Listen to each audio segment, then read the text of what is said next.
Okey korang, di hadapan saya ni ada channel mixer Midas M32R Live Digital.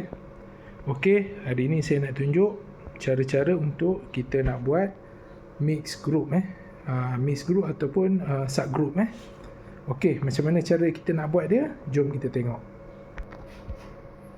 Okey, cara pertama, kalau korang tengok kat sini, yang ni adalah beberapa saya punya subgroup yang saya dah buat lah.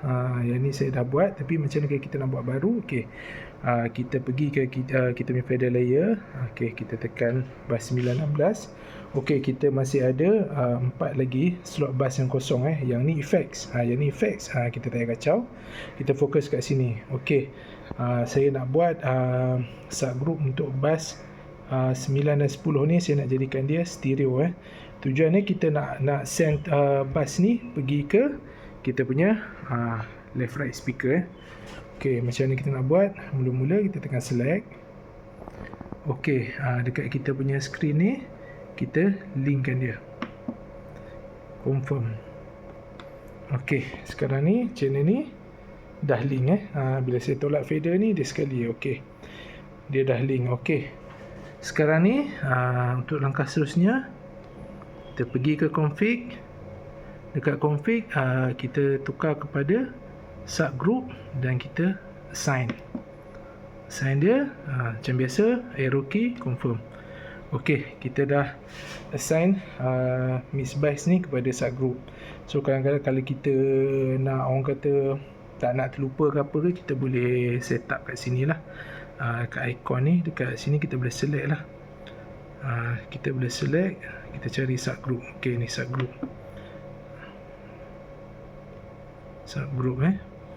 Color kita mungkin boleh tukar color putih contohnya. Color putih, subgroup. Okey, kat sini dia dah ada subgroup So untuk channel ni pun kita boleh buat sama jugalah.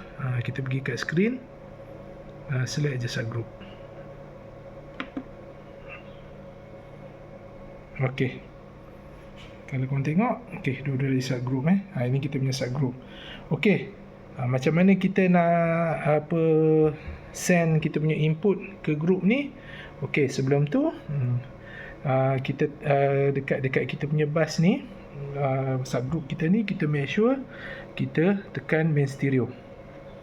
Okey, maksudnya kita hantar bus ni pergi ke direct kita punya left right house kita. Bukannya jadi monitor, dia dah jadi group. Okey, untuk kita nak send channel apa? Okey, contohlah saya ambil channel kosong ni, channel 3 sampai channel 7 ni saya nak hantar pergi ke subgroup. Okey, untuk channel ni kita select channel kita nak hantar ni. Kita kena tutup dulu dia punya main stereo. Maksudnya channel ni kita tak nak hantar dia direct pergi dekat kita punya left right, tapi kita nak hantar dia pergi ke bus. Okey, kita tutup dulu channel ni, kita tutup. Okey, channel 6 pun tutup dan channel 7 tutup. Okey, so semua channel dah tak ada Okey, channel-channel ni kita akan hantar pergi ke subgroup. Okey, macam mana kita nak hantar? Kita tekan select kita punya bus group kita dan fader, sense on fader. Okey, kita unmute channel tadi. 1, 2, 3, 4, 5. Okey, sekarang ni channel ni dah pun dihantar ke subgroup kita punya subgroup 9, 10 ni Okey, so itulah cara dia kita hantar kita punya input channel pergi ke group. Okey, kita hantar dia, kita melalui group dulu, and then pada group ni kita pergi ke left right. Okey, macam tu cara dia guys. Okey, ni contoh dia. Untuk mic 1, mic 2 ni saya dah groupkan ke mix group 1 So bila saya dah groupkan ke mix group 1, kita test Hey, 1, 2. Okey, andai kata saya mute.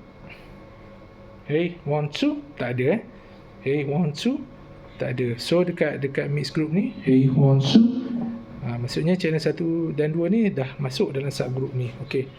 Dalam subgroup ni kita boleh jugalah untuk kita EQ, mudahlah kita EQ dia, dan untuk kita compress dia, dia akan orang kata melalui EQ di mid orang kata subgroup ni pergi ke left right kita. Okay guys.